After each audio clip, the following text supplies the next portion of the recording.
Salam uşaqlar, bugünkü dərsimiz 1-ci Rus-Qacar müharibəsidir. 1804 və 1813-cü illəri əhatə eləyir.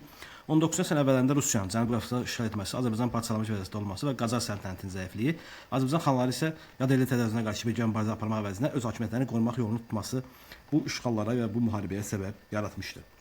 Və 1-ci Rus-Qacar müharibəsinin başlamasına baxaq. 19-cu əsrin əvvəllərində Rusiyanın və Azərbaycan bir sıra hissəsinin Rusiya tərəfindən işğalı Cənubi Qafqazda möhkəmlənməyə çalışan xarici dövlətlərin, xüsusilə də Qacar dövlətinin narahatlığına səbəb oldu. Fətəli Şah Qacar Cavad xanı müdafiə etmək tərəddüd etməsi ilk böyük səhv addım olmuşdu və Gəncə xanın işğalından sonra bunu o başa düşmüşdü. Bununla barışmaq istəməyən Fətəli Şah 1804-cü ilin mayında Çar Rusiyasının Cənubi Qafqazda işğal etdikləri əraziləri çıxmağı tələb edən ultimatum göndərsə də rədd cavabı aldığı üçün Rusiya diplomatik münasibətləri kəsərək ona müharibə elan etdi və 1804-cü ilin iyulunda 1-ci Rus-Qacar müharibəsi başlanmış oldu. Müharibəyə başlayan zaman Qacar qoşunları Fətəli Şahın oğlu Şahzadə Abbas həm də Azərbaycanın valisidir və Rus qoşunlarının komandanı Sisyanov başçılıq edirdi. Hər bir Rus qoşununa Sisyanov, Qacar qoşunu isə Şahzadə Abbas başçılıq edirdi. Azərbaycan xalqının Rusiya işğalına qarşı mübarizəsi genişləndi və Qazax və Borçalıda Çarbaşıda üsyanlar baş verdi müharibəyə başlar-başlamaz. İrəvanın birinci uğursuz mühasirəsinə baxaq. 1804-cü il Çar Balakən və Gəncə xanın işğalından sonra 1-ci Rus-Qacar müharibəsində Rus qoşunun əsas hədəfi strateji əhəmiyyətli İrəvan xanlığı idi. Rusiyanın İrəvana yürüşü Şorayeldən başladı. Qalan müdafiəsi İrəvan xanı Məhəmməd Hüseyn xan Qacara başçılıq edirdi və Gümrüdə möhkəmlənən Rus qoşunları iyulun 2-sində oradan 3 kilsə, yəni 3 mərkəzinə doğru hərəkət etdilər. 3 kilsə divarları yanında döyüşdü. İlk döyüşdən sonra isə Qəmərli kəndi yaxınında döyüş baş verdi. 3 kilsə döyüşündə 1804-cü ilin 5-də baş verdi və 5 gün davam edən bu müharibə nəticəsində 3 kilsə döyüşündə ilk vaxtlar Ruslar üstünü qazansa da, lakin sonralar Ruslar xeyli itki verərək 3 kilsəni tərk etməyə məcbur oldu. Sisiyanovun başçılıq etdiyi qoşunlar İrəvan yaxında Zəngi çayı üzərində yerləşən əlverişli strateji mövqe olan Qəmərli kəndlərinə keçməyə can atırdılar. Qoşunun tərkibində Gürcü knyazı və ermənilərin olması bu əraziyə bağlı planlarından xəbər verirdi. Qəmərli döyüşünə baxın 1804-cü ilin iyulunda Qəmərli döyüşündə İrəvan xanı və köməyə gəlmiş Aparmizlərin qoşunları Rusları məğlub edib geri oturtdular və Ruslar xeyli canlı qüvvə itirdi. Tarixdəki üst kilsə döyüşlərinə baxaq.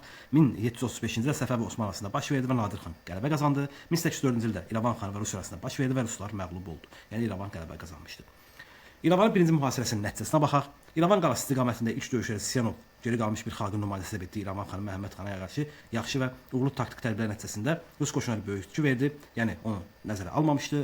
İrəvanda belə bunların mühasirədə uzun dayanıb və onları məğlub edəcəyini və hər iki məktubda göndərir. Hər iki məktubda İrəvan xanım özü deyir ki, məsələni diplomatik yolla etməyə çalışsa da Məhəmməd xan aşağıdakı amilləri nəzərə alaraq onu qəbul etmədi.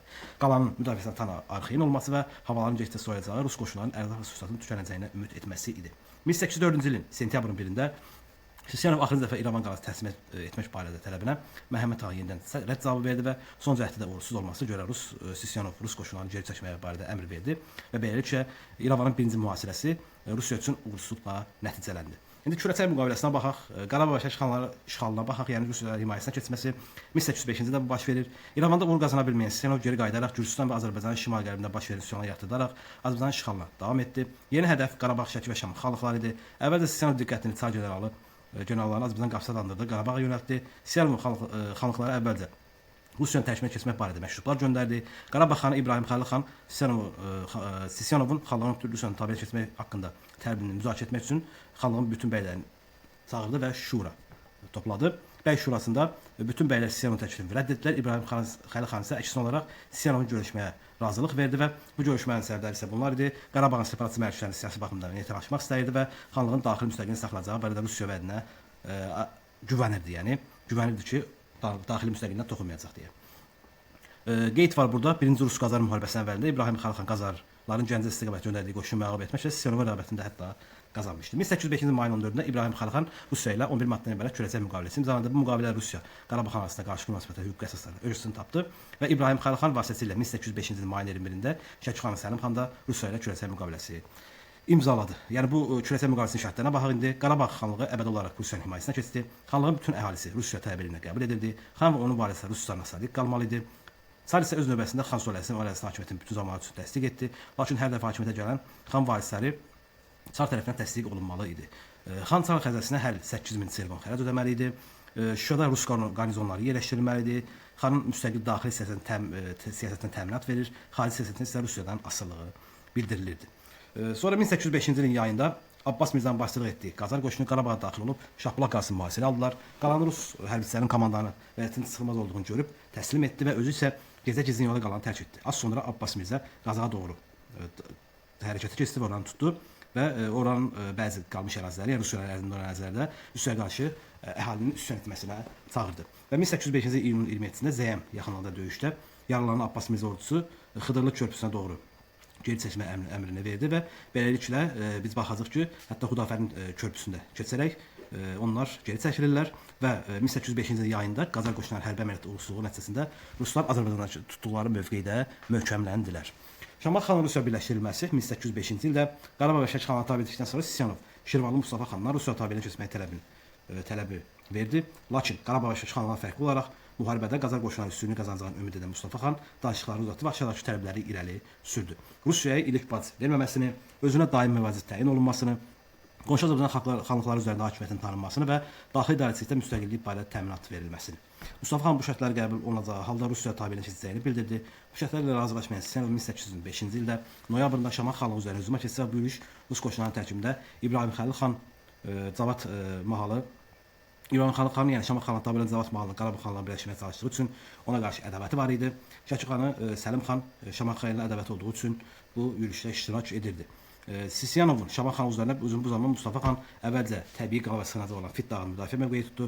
Lakin üstün qüvvələr qarşısında dayana bilməyəcəyini anlayaraq Rusiyanın Qarabağ və Şəki xanlığı ilə imzaladığı küresel müqaviləsinə oxşar şərtlərlə müqavilə bağladı. 1805-ci dekabrında Rusiya təbiəliyini qəbul etdi. Yəni bu küresel müqaviləsi deyil. Ona oxşar bir şərtlərlə müqavilə imzaladı Şamaxı xanı ilə. Beləliklə 1805-ci ildə ardıcıl olaraq Qarabağ, Şəki və Şamaxı hərbi əməliyyat aparılmadan diplomatik yolla Rusiya himayəsinə keçdi. Rusiyanın işğalı ərzində Azərbaycanın ən iri xalqlarından biri olan Şamaxı xanlığı da digər xanlıqlarda mərkəzi mövqeyi tuturdu. Bu baxımdan onun ərazisi Rusiya üçün böyük iqtisadi, siyasi və hərbi strateji əhəmiyyətə malik idi. Odur ki, Rusiya tərəfindən Şamaxı xanlığına tabe edilməsi Azərbaycanın bütün şimal ərazilərini ələ keçirməyini asanlaşdırdı. İndi Dərbənd, Bakı və Quba xanlığının işğalına baxaq. Sisyanov Şamaxı xanlığının işğalı etməsi nəticəsində Bakıya yol açıldı. Hələ 1805-ci əvvəllərində Sisyanov Gilanı tutmaq və geri qayıdaraq üçün Bakını işğal etmək məqsədi ilə Rus donanmasını Xəzər dənizinə göndərdi və Ruslar Bakıya desant çıxartdılar. Xanlığın müəyyən strateji məntəqələri ələ keçirildi. Bu zaman Bakı xanı Hüseyn Qulu xan Qacar sarayına kömək üçün müraciət cavabı olaraq Abbas Mirzə dərhal ona kömək göndərdi. Qubalı Şeyx Əli xan öz hərbi qüvvələri ilə Bakı xanlığı köməyə gəldi. Nəticədə Rus desantların vəziyyəti çətinləşdi və geri çəkilməyə məcbur oldular. Desant nə idi? Desant düşmən torpağına çıxarılan qüvvə idi gəmi vasitəsilə.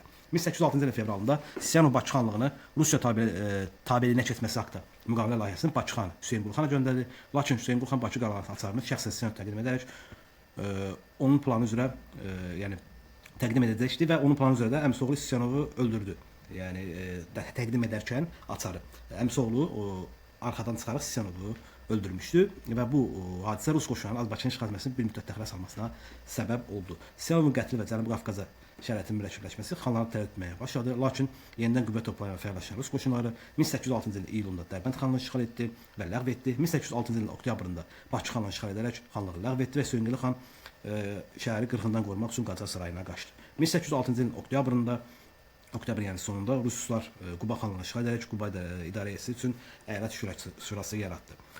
Qubadakı əyalət şurası necə idi? 1806 və 10-cu illərdə Qubada fəaliyyət göstərmişdi. Yerli bəylərdən ibarət komendant idarəsinə keçid sistemi idi. Sədri keçmiş Bakı xanı 2-ci Məhəmməd xan idi. 1806-cı ildə oktyabrın sonunda Rusiya şərtlərinin müqaviləsinə baxmayaraq Şəki xanlığını işğal etdi və Səlim xan Qacar sarayına qaçdı. İşğaldan sonra Şəkidə Rus milli qüvvələrdən ibarət müvəqqəti idarə yaradıldı. İşğaldan sonra Dərbənd Quba xanlıqları Tərkiyə Şam xanlığının istəyinə verildi. Yəni onun tabeliyinə keçdi. Beləliklə 1806-da Lənkəran, İrəvan, Naxçıvan xanlığı istisna olmaqla Azərbaycan şimal ərazisi Rusiya hakimiyyətinə keçmiş oldu. Birinci Rus-Qacar müharibələrində Ruslara qarşı üsyanlar oldu. 1806-cı ilin iyununda Abbas Mirzənin yenidən göndərdiyi qoşun Qarabağa daxil oldu. Bu zaman əhali ilə birlikdə Xankəndidə olan əhalisi və ailesi ilə birlikdə olan Qarabağlı İbrahim Xəlil xan mayor Lisanevits tərəfindən öldürüldü.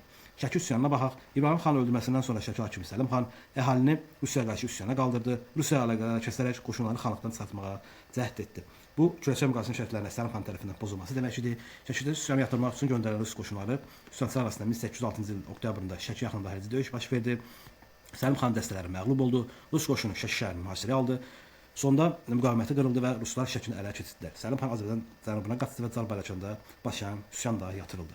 Bir neçə il əvvəl Rusiya tərəfindən Xoylu Cəfərqulu Şəki xan təyin edildi və o keçmiş Xoy xanlar Azərbaycanlılardan və ermənilərdən ibarət əhalisinin bir hissəsini Şəkiyə köçürtmüşdü. Onlar şəhərin ətrafında bir neçə kənd salmışlar hətta.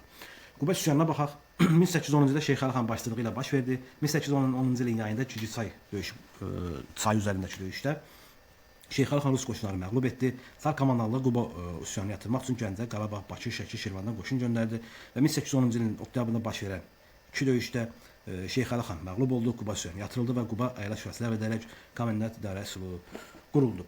İndi qeyd var burada Şəkili Səlim xan, Qarabağ hakimi Mehdiqulu xan və Şirvanlı Mustafa xan Rus ordusu general olmasına baxmayaraq Rusiyaya qarşı idilər. Rusiya-Osmanlı müharibəsi, yəni 1806-12-ci ildə Buxarest sülhü Cənubi Qafqaz Rus təsirinin artmasına barışmayan Osmanlı dövləti Rusiyaya qarşı müharibə elan etdi 1806-cı ildə. 1807-ci ilin iyunda tərəflər arasında baş verən Gümrü döyüşündə Osmanlılar Rus qoşunlarına məğlub oldu və Osmanlı dövlətinin Rusiya Cənubi Qafqazdan, o cümlədən Azərbaycan işğalını tanımasına və Rus qoşunlarından çıxarmaq planlarına qarşı ağır zərbəyə vuruldu. Və 1812-ci ilin mayın 16-sında Buxarestdə imzalanan müqavilə ilə müharibə başa çatdı və Osmanlı dövləti Cənubi Qafqazda Rus işğallarını tanımağa məcbur oldu. Rusiyanın 1808 və 1809-cu ildə hərbi kampaniyasının uğursuzluğuna baxaq. 1808 sentyabr-oktyabr Rus qoşunları üst kilsənin Naxçıvanı keçib ikinci dəfə İrəvanı mühasirəyə aldılar. Lakin İrəvan qalası bu mühasirədə aşağıdakı səbəblər uğursuzluqla nəticələndi. İrəvan qalasının qəhrəman müdafiəsi və Abbas Mirzənin İrəvana kömək göndərməsi. 1809-cu ilin mayında Rus qoşunları İrəvan qalası mühasirəsində əl çəkib, həmçinin Naxçıvanı da tərk etməyə məcbur oldu. 1809-cu ildə Qarabağ kəndinə yaxın döyüşdə Abbas Mirzənin başçılığı Qacar ordusu Rus qoşunları əsas hərbi hissələrini darmadağın etdi. Bu hadisə Rusiyada böyük məyusluğa səbəb oldu və bundan sonra Aleksandr əsas diqqətini Napolyon Fransasından Avropadakı proseslərə yönəltməli oldu və Qacarlarla sülh danışıqlarına başladı. 1808 və 1809-cu il hərbi kampaniyasında Rusların məğlubiyyətə başa çatması Rus qoşunları Qafqazdakı baş komandanı Qudovitsin istifaya getməsinə səbəb oldu və onun yerinə Tormosov gəldi və sülh prosesini sürətləndirmək göstərişini yerinə yetirməyə başladı. Aslandüz və Lənkəran qələbələri Lənkəran xanlığının işğalı, 1809-cu ildə Abbas Mirzənin Qarabağ və Gəncə istiqamətinə gedən hərbi əməliyyatlarda uğursuzluqları onu sülh danışıqlarına başlamağa məcbur etdi. Lakin sülh danışıqları Qacar dövlətinin müstəqil xanlıq kimi Qacar dövlətinin müstəqil xanlıq kimi qalmasına maraqlı olduğu Lənkəran xanlığının gələcək statusunun məsələsinə bəzi problemlərə səbəb oldu və Rusiya ilə Lənkəran xanlığı torpaqlarını iddia edirdi və istəyirdi və Rusiya Lənkəran xanı Mir Mustafa xanın Rusiyaya meyl göstərdiyi əsas gətirərək bu məsələdə güləşişə getmədi. İngiltərə Rusiyanın Xəzər dənizə möhkəmlənməməsi üçün özünün yaxın və orta şəkildəki marağına böyük təhlükə səbəb etdiyi üçün onun müdaxiləsi danışıqlara uğursuzluqla nəticələnmiş. Yəni İngiltərə bu danışıqlara müdaxilə edirdi tez-tez.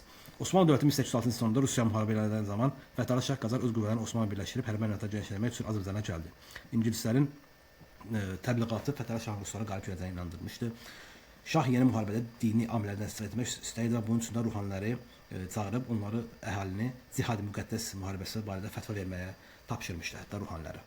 1812-ci ilin əvvəllərində hərbi əməliyyatlar uğurlu qazanan Şah ordusu Qarabağda Sultanbud döyüşündə Abbas Mirzə qələbə qazandı. Bu qələbədə Qacar əsgərlərinin döyüş ruhu yüksəldi. 1812-ci ilin yayında Rusiya ilə Fransa arasında müharibə başladı və Abbas Mirzə əsas qüvvələrini Napoleona qarşı yönəlməsinə istifadə etmək üçün bir sıra əməliyyat keçirdi. İlk növbədə Rus qoşunu Qarabağdan qovub çıxarmağa düşünüldü, lakin Abbas Mirzənin bu istəkləri, bu planları həyata keçmədi. Və 1812-ci ilin oktyabrında Asanduz döyüşündə Ruslar Abbas Mirzə ordusunu məğlub etdi və Arazını o tayına atdı. Döyüş birinci Rusiya Qacar müharibəsi son gedişinə dəstək göstərdi. Məğlubiyyət Lənkərandakı şah qoşunlarını ümidsiz vəziyyətə qoydu və Lənkəran qalası mühasirəyə alındı. 1812-ci ilin dekabrın 20-də Ruslar Lənkəran qalası mühasirəyə aldılar. Rus komandanlığı Abbas Mirzədən qoşunu Lənkəran xanlığını çıxarmağı tələb etdi. Xəzər donanması məqsədə Lənkəran sahələrinə göndərildi. İndi Lənkəran işğalına baxaq. Qaradakı Qacar qoşunu başçılıq edən sərkərdə Sadiq xan Rusların qalaya təslim etmək haqqında tələbini rədd etdi və 1813-cü dekabrın 31-dən 1813-cü il yanvarın 1-nə keçən gecə Ruslar Lənkəranı işğal etdilər. Sadiq xan qəhrəmanlıqla həlak oldu. Asanduz döyüşü kimi Lənkəran qələbəsi də Rusların birinci Rus-Qacar müharibəsinin taleyini həll etdi. Gürcüstan sülhünə baxaq. Müharibədən sonra birinci Rus-Qacar müharibəsi başa çatması və Lənkəran sülh danışıqları Lənkəran işğalından sonra yenidən bərpa olundu. Rusiya tutmuş bütün torpaqları öz tərkibində saxlamaq şərti ilə sülh bağlamağa hazır olduğunu bildirsə də Şah sarayı razı salmadı. Lakin Qacar şahı Rusiyanın ölkənin içərisində doğru irəliləyişi biləcəyindən sülh danışıqlarına başladı və sülh danışıqları Qacar dövlətinin nümayəndələri heyəti tərəfindən İngilis, hətta İrandakı İngilis səfiri Qorqolisdə iştirak edirdi. 1812-ci ildə oktyabrın 12-sində Qarabağda Gürcüstan kəndində Qacar Ruslar arasında müqavilə imzalandı. Müqaviləyə imzalananlar Mirzə Əbdülhəsən Qacar nümayəndəsi və Litişev Rusiyanın Qafqazda hərbi və mülki işlər üzrə canişini idi. Preambula var. Preambula nədir? Hər hansı bir qanunun, qərarın və hüquqi sənədin izah edici giriş hissəsidir. Separat akt nədir? Sülh müqaviləsi nəticəsində xüsusi sənədlərin dəyişdirilməsinə, yenidən baxılmasına hüquqi verən sənəddir. Gürcüstan müqaviləsi var idi. Nə idi Gürcüstan müqaviləsi? Şərtləri əsas hansılar idi? Qacarlar Gəncə, Qarabağ, Şəki, Şamaxı, Şirvan, Quba, Bakı, Dərbənd və Lənkəran xanlıqlarını Şərqi Gürcüstanın, Dağıstanın, Rusiyanın himayəsinə keçirilməsini qəbul etdi. İrəvan və Naxçıvan xanlıqları Qacar hakimiyyəti altında qaldı. Yalnız Rusiya Xəzər dənizində hərbi donanma saxlama hüququ verildi. Qacarlar isə Rusiya bu hüququnu tanıdı. Qacarlar dövlətinin əvəzində rus tacirləri daxili gömrük rüsumu ödəmədən azad olundular. Ödəməkdən Qacarlar və Rusiya dövlətində diplomatik korpusları yaradılmalı idi. Tarixin ən ədalətsiz və ağır müqavilələrindən biri olan Gürcüstan müqaviləsinin imzalanması Rusiya-Qacar arasında müharibə, Cənubi Qafqazın, o cümlədən Azərbaycanın şimal xalqlarının işğalına və bölüşdürülməsinə ilk birinci mərhələsi oldu və bununla da birinci mərhələ başa çatdı. Naxçıvan və İrəvan xalqlarının başqa bütün Azərbaycan şimal xalqları Rusiya himayəsi altına keçdi və xalqın gələcəkçi faciəsinin əsası qoyuldu gələcək faciələrin. İndi birinci Rus-Qacar müharibəsi gedişində baş vermiş döyüşlərə diqqət eləyək. Üçkilsə döyüşü 1804 ruslar məğlub oldu. Qəmərli döyüşü 1804 ruslar məğlub oldu. Şahbulaq döyüşü 1805 ruslar məğlub oldu. Zəyəm döyüşü 1805 Qacarlar məğlub oldu. Qarabağ döyüşü 1809 Qacarlar qalib gəldi. Sultanbud döyüşü 1812 Qacarlar qalib gəldi. Aslandüz döyüşü 1813 ruslar qalib gəldi və Lənkəran işğalı 1813 yenə ruslar qalib gəldi. Burada xüsusi bir qeyd var. 1807-ci ildə Ruslarla Osmanlı arasında baş verən gömrü döyüşü, həmçinin 1806-cı il Şəki yaxınlığı döyüş və 1810-cu il Gilgitsa döyüşü 1-ci Rus-Qacar müharibəsinə aid deyil, yalnız onun həmin o dövrdə baş vermişdir. İndi baxaq diqqətlə, burada xəritədə də göstərilib hamısı. Məsələn, misal olaraq biz deyə bilərik ki, Lənkəranın işğalı 1813, Bakı, Dərbənd və Quba 1806, Şəki, Qarabağ və Şirvan ərazisi 1805-ci illə müqavilə ilə tabe oldu və sonra da diqqət edəcəksiniz, məsələn 1803-4 Çar Balakən, ondan əlavə Gəncə xanlığı, İlsu, daha sonra İslamlıq hakimliyi, bunlar da həmin dövrdə Rusiyanın tərkibinə qatıldı və artıq Gürcüstan müqaviləsi ilə bu sərhədlər bilinmiş oldu.